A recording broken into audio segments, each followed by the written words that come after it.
Hello, welcome back to the land of Kakiak. I am Laurel and I am educating 3 boys at home. I want to talk to you about spelling and some of our favorite spelling resources and how and why we use them.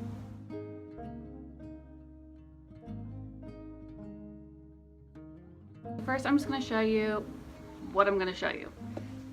So the McGuffey Spelling book, the Eclectic Speller. This is the revised edition, not the original edition, and I do prefer this one. And you can find these books like really cheap secondhand. I sincerely hope everyone that's shopping on Amazon is checking for the used options. So usually if you go look at the right and scroll down a little bit, look if there's any offered for used. I want to say I got this book for like $4 or $5, and it goes like way farther than I'm probably ever going to cover.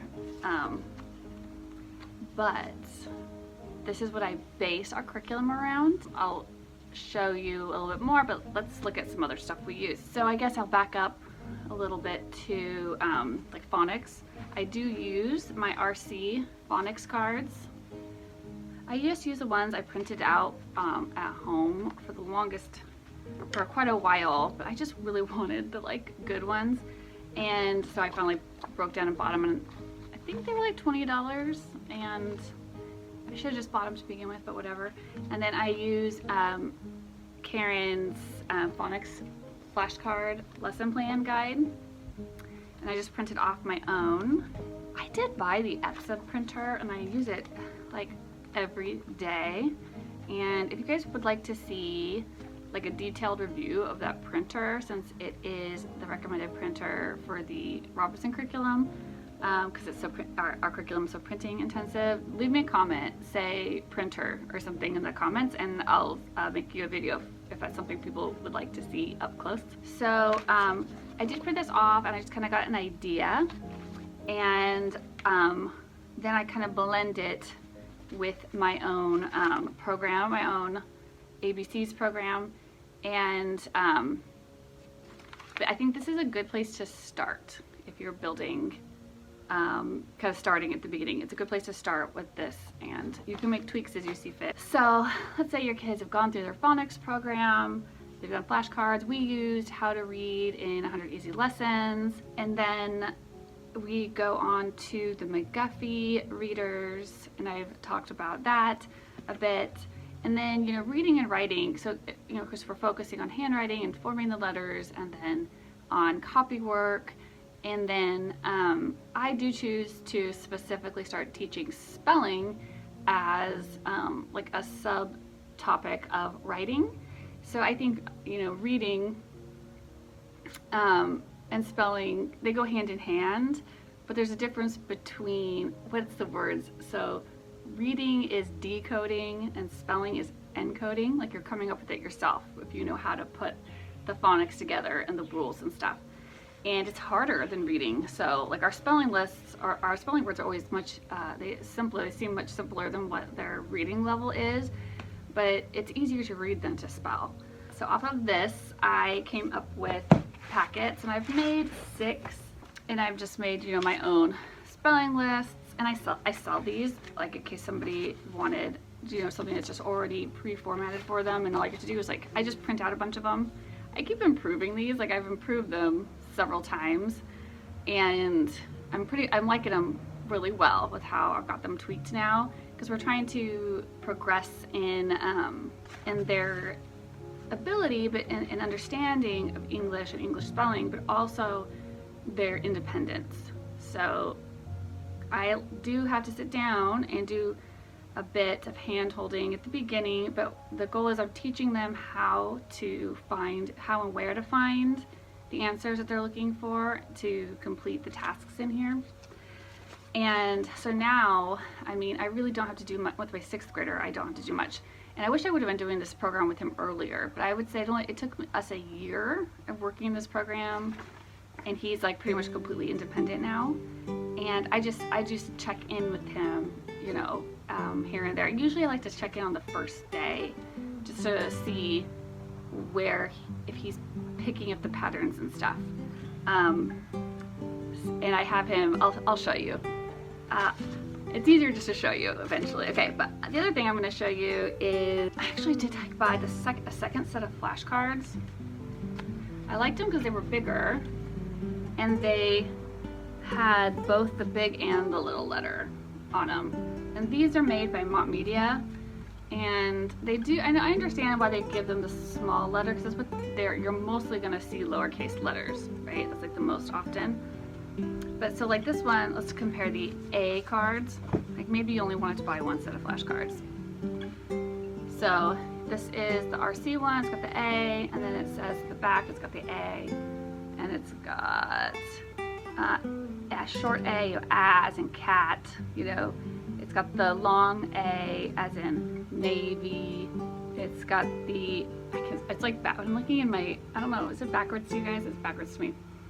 As in wash, and then the A plus is what I think they mean. It's a long A because it has a silent E. The E is what's making the A say it. And then the as in above. So there's that, and then this one, so it has the big and the small. Oh my gosh, it's my worst nightmare is happening. The mailman's here while I'm filming. I feel like such a tool. Okay, I'm an adult. Okay. So it has sample words, you know, also apple, you know, it's got sample words. I just wrote these because I like to make a note of how to mark stuff, because we do that while we write. And then these come with a wall chart. He wanted to look up the GUE and the QUE, because look at how like an antique QUE, it's just saying K. The Q is saying K, right? And the U and the E are silent. So I was like, you know, the way I order these is I keep these all just in straight alphabetical order. So if there's something he's unfamiliar with, he's like, what's up with that Q? It's not saying qua. It doesn't say antique, right? That's kind of how you would read it in English.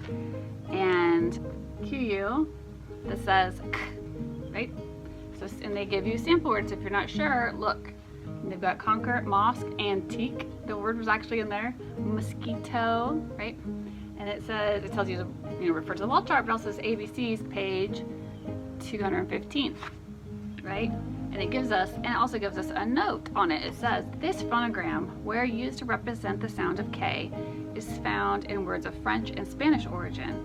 It is usually followed by E, I, or Y.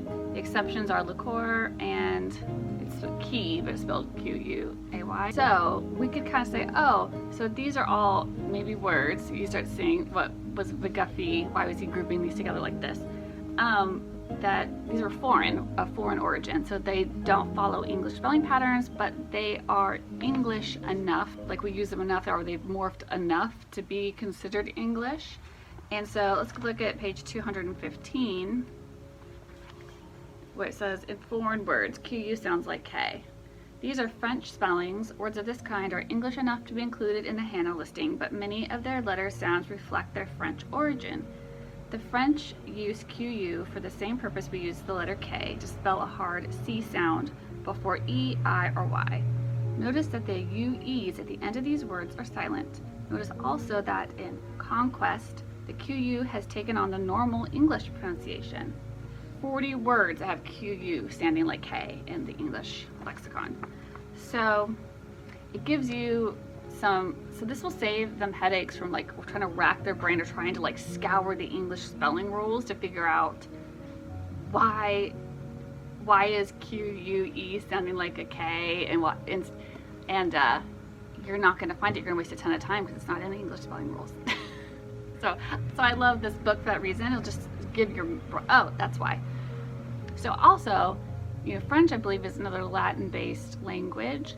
Like the French, the Spanish, the Portuguese, right? I don't know, all those places are heavily influenced by Latin more than English was, but then they in turn, you know, influenced English. I think it's been so beneficial to study some Latin. So we're using red hot root words. I did also buy all of the, I don't know what gets into me sometimes, but I bought like all of those like roots. I forget. There's like 5 of them. And it has like the tree. because I wanted to look through them to see if they were better, because I wanted to know if I should start William and Beau earlier than I started Everett. Because Everett's he's a different case. He's a case of catch up and like filling holes left over from public school, because I don't teach any of this stuff in public school as far as I know. Anyway, so he can do that himself is what I'm saying. This is a really good research tool. He can do it himself. And he also, I did go through, and I did write out, because I break up the lesson plans in my packets into their own little section. I shorten them up. But then I do make a note on here of which lesson in the McGuffey book. So it may be lesson 21 for him, but it's found in lesson 43 in the McGuffey book. And so sometimes I always say, for good measure, like open up the McGuffey book. See, this is where William is in the book, and this other one, this is where Everett is. What does it say? And it says, the sounds of I, like that of a long E, as in peak, are marked I, the two dots over it. I always call it a broad I, because I think that's how they mark the broad A. And it does give, so I like that it breaks out the words into their syllables, and it crosses off the silent ones. See? And it gives a vowel, it marks the vowels that they are talking about. There was more than just, he's putting these all together because of the I that sounds like a long E. And so we also looked up the I card, and it will also tell you, right, on the back, a bunch of stuff. And it says, it refers you to ABC's page 149 to 157 and page 166. So like I told Everett, we were doing this the other day, I said, just look at 166. He's like, why, like how did you know to go to the very last page? I was like, well, we already know that these are foreign spellings, and so the first chunk is they're first gonna introduce I in the book as the most common way that it's used, and they're gonna put the least common use, after it. So that would be the last page, 166. And sure enough, 166, there it was, right, with the foreign I. In foreign spellings, I varies, as in machine and lingerie. That's a confusing one.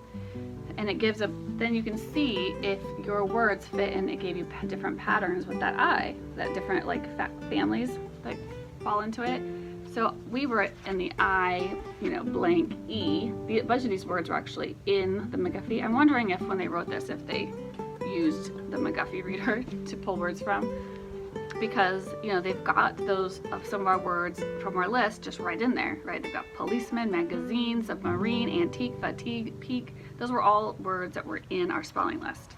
If I'm gonna do a day with him as a 6th grader, I do it, the first day, a heavy day on the first day, where we just make sure we make marks on his list of what we came up with, right? So maybe we talk about the different pronunciations of the vowels and the syllables, and we just mark out things that we see repeatedly. And so foreign words, use this, right? Tips and tricks, the book. I do also use the dictionary, but my stand is actually sitting on my dictionary to make it tall enough. Oh yeah, and this one. If we really have a hard time, if something if there was some word in a group of words that just didn't quite, there was something about it that didn't quite fit, we couldn't quite find it, I say go to this book. It is the Dictionary of Word Origins. This histories of more than 8,000 English language words.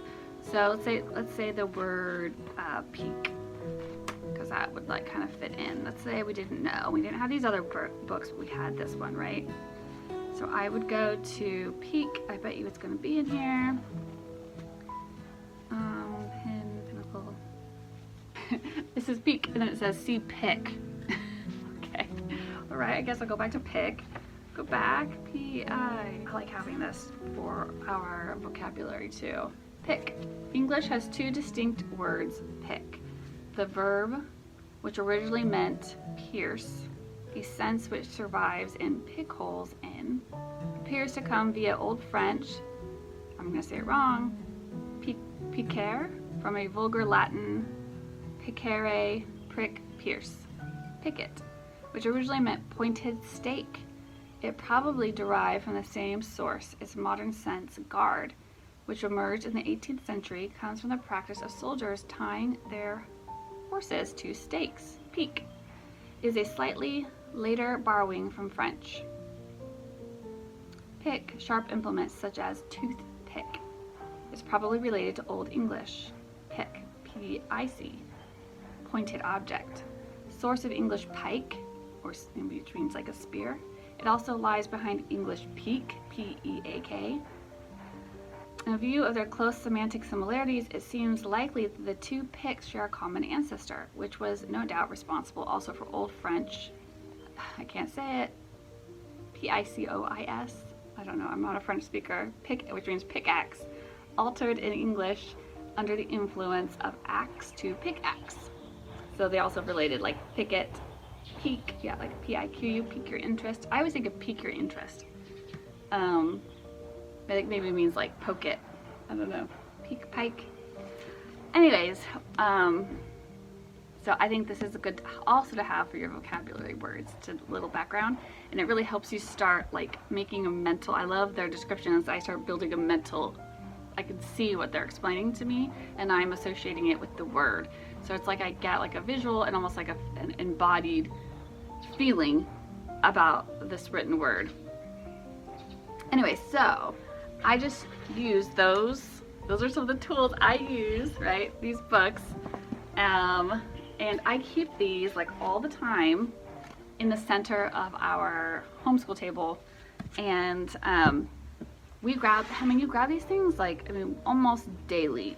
Once you have them, they're just dead useful. That and we got the Webster's Collegiate Dictionary, and I have the 11th edition. And so yeah, we use that with the rest of our spelling system, and it's just been like a tremendously enriching subject that I do not, because it even helps me, like stuff like this, digging into our language, also is just super beneficial for when we're reading historical books too. Like we've been reading, some Henty books and things, and just anything that's older and in different time periods, and you're hearing different vocabulary. And sometimes it may not even be like the same word exactly, but you can tell it's related, and it's like really helpful for reading comprehension. Okay, well, I hope that was helpful. If you have any questions about McGuffey Spelling, Mop Media's Phonics cards, and their ABCs and all their tricks, or Dictionary of Word Origins, leave them below. I'll leave you the links to them in case you guys want to go check them out. But I recommend all of these. We've been using them for a while, and I'm not sorry I bought them. All right, happy spelling!